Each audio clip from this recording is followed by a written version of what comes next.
বাবা, সব কথাই কি তুমি এখানে দাঁড়িয়ে দাঁড়িয়ে বলবে? এই দরজায় ভেতরে চলো, ভেতরে গিয়ে বলবে। হ্যাঁ হ্যাঁ, আয় বাবা আয়।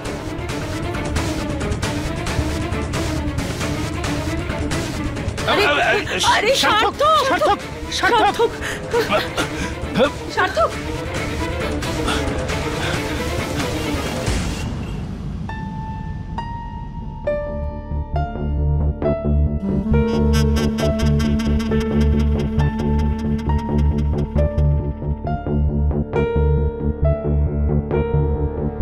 হায় ভগবান, আগের বার তো আমার প্রার্থনা তুমি কানেই তোলনি। এবার অন্তত আমার কথা শোনো, আমার কথা শুনে এবার অন্তত সার্থকের স্মৃতিশক্তি ফিরিয়ে দাও। আমি তোমাকে 11টা নারকেল দিয়ে পুজো দেব, তোমার দিব্যি। আগে ডাক্তার বাবু,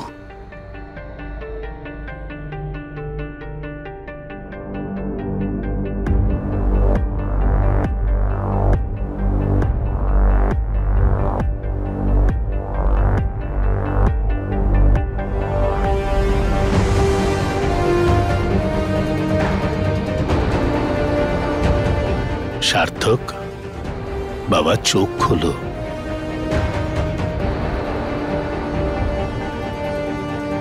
বাবা, তুমি একদম ঠিক আছো, তোমার কিচ্ছু হয়নি। আমি এক্ষুনি ডাক্তারবাবুর সঙ্গে কথা বললাম।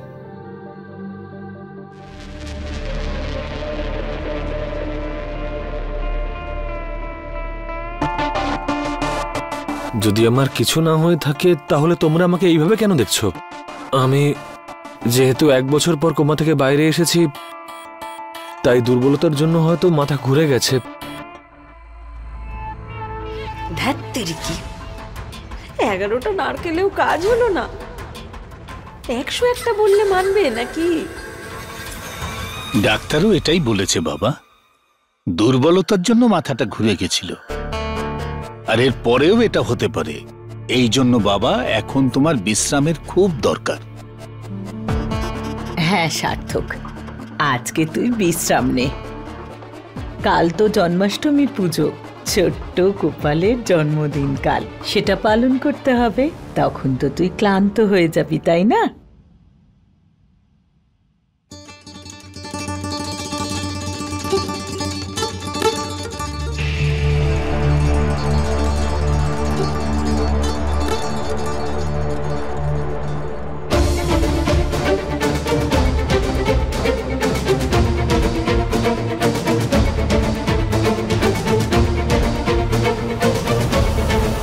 কাল বিয়ের পরে আমাদের প্রথম উৎসব, আর এই জন্মাষ্টমীতে আমরা খুব বড় করে উদযাপন করব,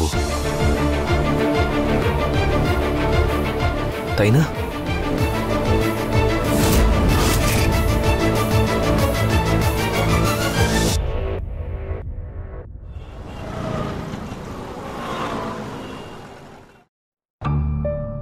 আজ এতদিন পরে সার্থক আমাদের সঙ্গে থাকতে এসেছে।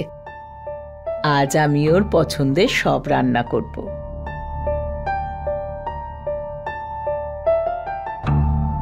কল্যাণী, তোর আবার কি হলো? নতুন করে আবার মাথার মধ্যে কোনো ষড়যন্ত্র ঘুরছে নাকি? হ্যাঁ,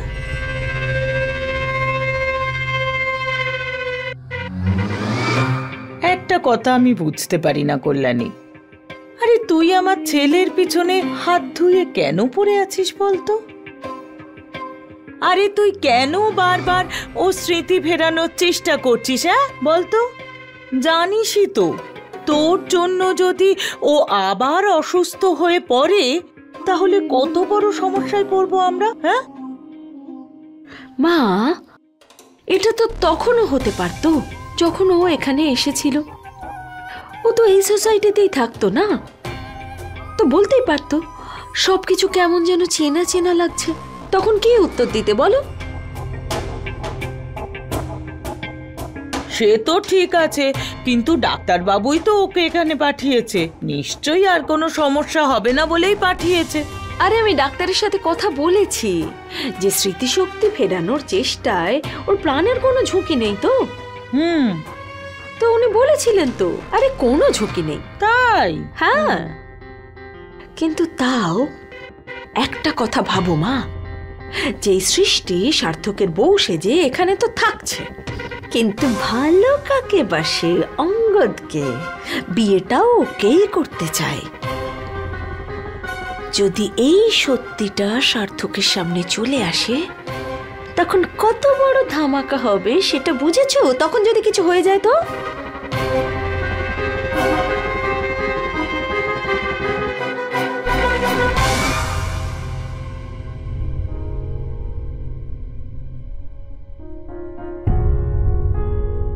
বিয়ে শুধুমাত্র কয়েকটা নিয়মের বন্ধন নয়, বিয়েতে পরিবারের লোকজনদের ভালোবাসাটাই হলো প্রধান।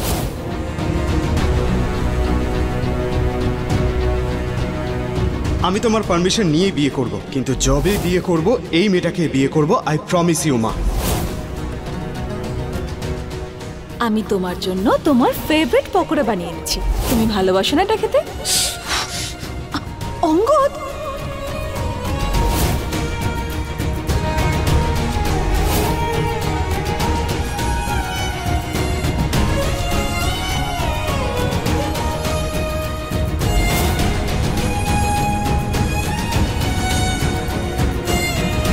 যতদিনে তুমি ফিরে আসবে আমি রাজি করিয়ে নেব মাকে, আর তারপর আমরা দুজন বিয়ে করে নেব। ওকে?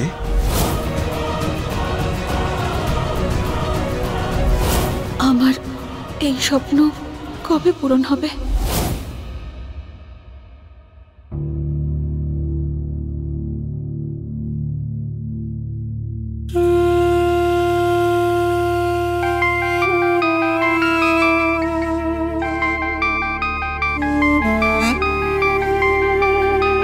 অঙ্গদ,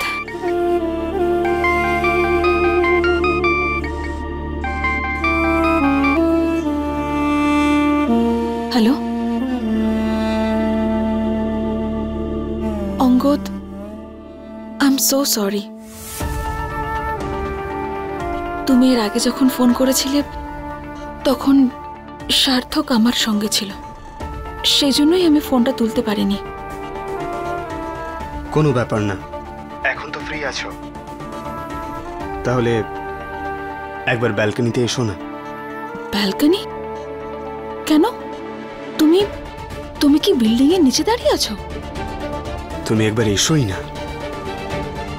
হ্যাঁ, আসছি, দাঁড়াও। কথাটা তুই ঠিকই বলেছিস কল্যাণী। যদি সার্থক সৃষ্টি আর অঙ্গদের সম্পর্কের কথা জেনে ফেলে তাহলে অনেক বড় বিপদ হয়ে যাবে আমাদের। আরে বাবা, সৃষ্টিও তো সার্থকের ভালোর জন্যই করছে এইসব। ছাড়ো তো এসব কথা। সার্থক যেই ভালো হয়ে যাবে না, এই সৃষ্টি সার্থককে লাথি মেরে অঙ্গদের কাছে চলে যাবে।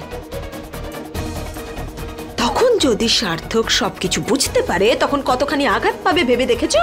তখন কি হবে? মা, এই খেলায় যদি কারোর ক্ষতি হয় না তাহলে সেটা সার্থকেরই। সেই জন্য স্মৃতিশক্তি ফিরে আসাটা খুব দরকারি। আরে এতেই ভালো হবে সবার। সেই জন্যই তো আমি বারে বারে চেষ্টা করছি যাতে ওর স্মৃতিশক্তি ফিরে আসে।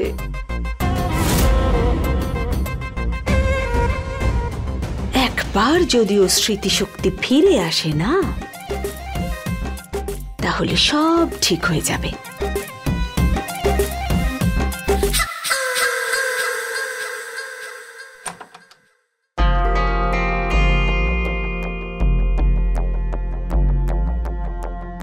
এই যে চলে এসেছি আমি ব্যালকনিতে।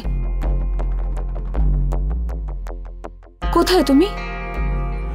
লেফটে তাকাও।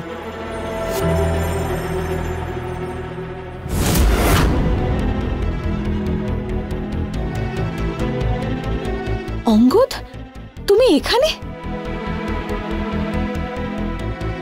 আমি সার্থকের এখানে শিফট হয়ে গেছি। কেন? তোমার তো এই সময় তোমার বাড়িতে থাকা উচিত, তাই না? আমি গেছিলাম আমার বাড়িতে সৃষ্টি। অন্তত নিজের ভুলটা তুই বুঝতে পেরেছিস, এটা বুঝতে পেরেছিস যে ওই মেয়েটা তোর যোগ্যই নয়। সৃষ্টি আমার আর এই বাড়ির একেবারেই যোগ্য মা। যদি এমনটাই হয় তাহলে ওর কাছে চলে যা, তোকে এখানে কারোর প্রয়োজন নেই। এই বাড়িটা সৃষ্টির যোগ্য না। যেদিন এই বাড়িটা সৃষ্টির যোগ্য হবে সেদিন আমি ফিরে আসবো মা। এমনটা কখনো হবে না। তাহলে আমিও এখানে কোনোদিন ফিরে আসবো না। তুমি হসপিটালে ছিলে তাই সেই জন্য তোমাকে আর বলিনি, তোমাকে বিরক্ত করতে চাইনি আমি। আই এম সরি, আমি তোমার থেকে কথাটা লুকিয়েছি। কিন্তু এটা তো অন্যায়। তুমি যদি বাড়িতে না যাও তাহলে তোমার আর মায়ের মধ্যে সবকিছু ঠিক কি করে হবে? এরকম করলে তো তোমাদের দুজনের মধ্যে দূরত্ব আরো বাড়বে। আর আমার এটা মনে হবে যে এই সব কিছুর জন্য একমাত্র আমি দায়ী। আমার মনে হবে যে সৃষ্টি, তুমি এর জন্য দায়ী নও। ইনফ্যাক্ট সবকিছু আমার জন্যই হয়েছে। আমি তোমাকে বলেছিলাম যে আমি সবকিছু হ্যান্ডেল করে নেব, কিন্তু আমি করতে পারিনি। আমি তোমাকে সারা জীবন খুশিতে রাখার প্রমিস করেছিলাম, আর দেখো আমার জন্য তুমি কোন সিচুয়েশনে রয়েছো। ভেবেছিলাম সময়ের সাথে সাথে সব ঠিক হয়ে যাবে, সব নষ্ট হয়ে যাচ্ছে। এইরকমই তো হয় অঙ্গদ। জীবনে আমরা যেরকমটা চাই জরুরি নয় যে সেরকমটাই হবে।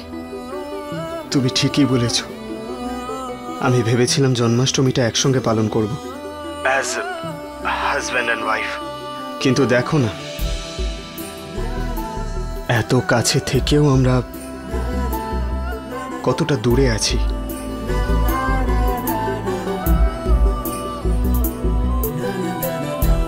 অঙ্গদ, তুমি চেয়েছিলে না যে আমি সার্থকের সাথে আবার সেই ওই পুরনো জীবনেই ফিরে যাই? আর এখন তুমি এই সব কিছু ভাবছো? আই নো সৃষ্টি, ইউ নো, আমি তোমাকে বলেছিলাম, কিন্তু আমার এরকম ফিল করাটাও তো স্বাভাবিক বলো। আফটার অল আমাদের তো বিয়ে হবার কথা ছিল।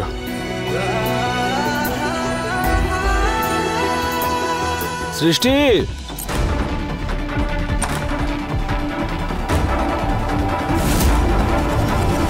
কার সঙ্গে কথা বলছিলে তুমি? ওই কাস্টমার কেয়ার থেকে ফোন করেছিল, একটু বেশি কথা বলে ফেলেছি। সৃষ্টি, তুমি এত ভয় পেয়ে আছো কেন? ভয় পেয়ে আছি না তো। আমি কেন ভয় পাবো? কি ব্যাপার সৃষ্টি, আমার এরকম কেন মনে হচ্ছে যে তুমি যেন কিছু লুকিয়ে যাচ্ছ?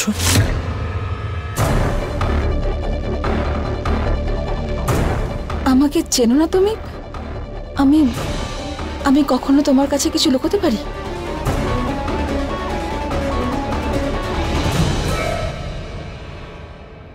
না, কখনো নয়।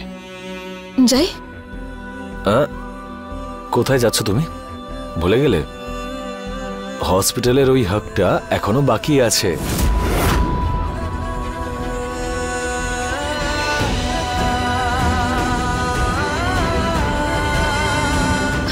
বাবা! বাবা মানে?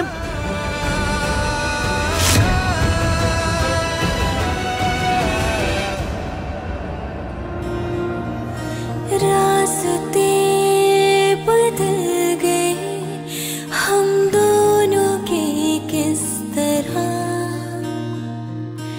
मंजिलें भी धुंधली हुई। আমার এখনো এটা কেন মনে হচ্ছে যে সৃষ্টি আমাকে মিথ্যে বলছে?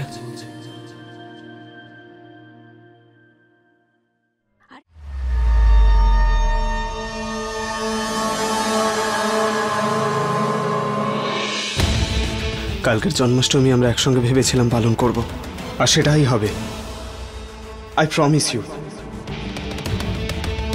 জন্মাষ্টমী আমরা একসঙ্গে পালন করব। না, পায়েস হয়ে গেছে আর এখন তরকারি হচ্ছে। তুই এবারে রুটিটা করে নে। নাও এবার এসবও করো। আয়।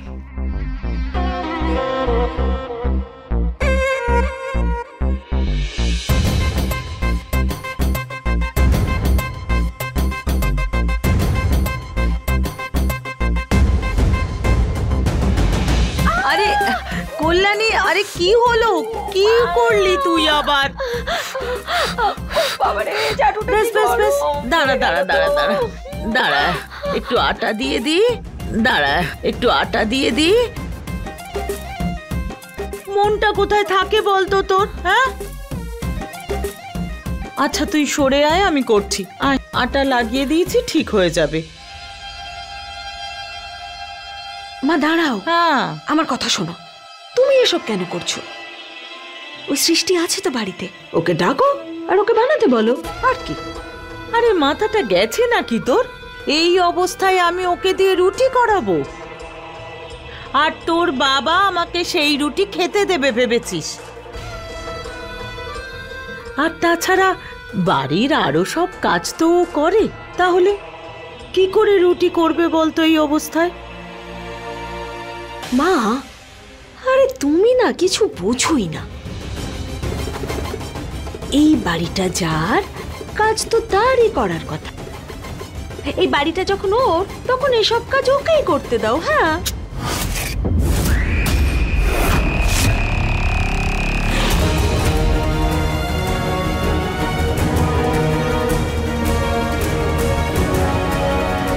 সার্থক,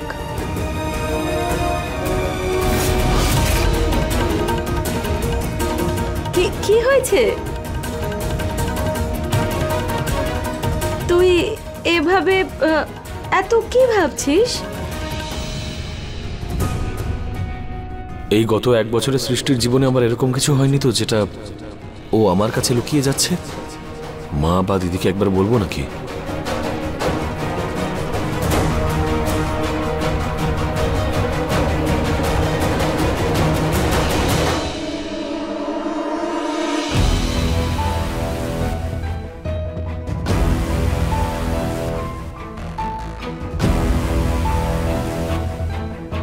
না, কিছু না।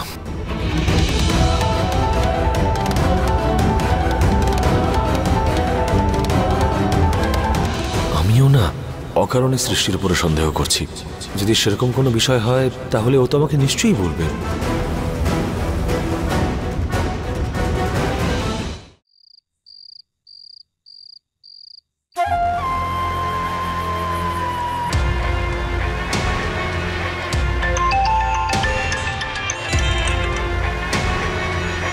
কি হলো? সৃষ্টি সোসাইটির থেকে বাইরে বেরিয়েছে না বেরোয়নি? এখনো বেরোয়নি। অনেক রাত হয়ে গেছে, আমার মনে হচ্ছে না যে এখনো ওর সোসাইটির থেকে বাইরে বেরোবে। কিন্তু কালকে জন্মাষ্টমী, কোনো না কোনো কাজে তো ওকে বাইরে বেরোতেই হবে। তখন কাজ সেরে নিও। ঠিক আছে বস।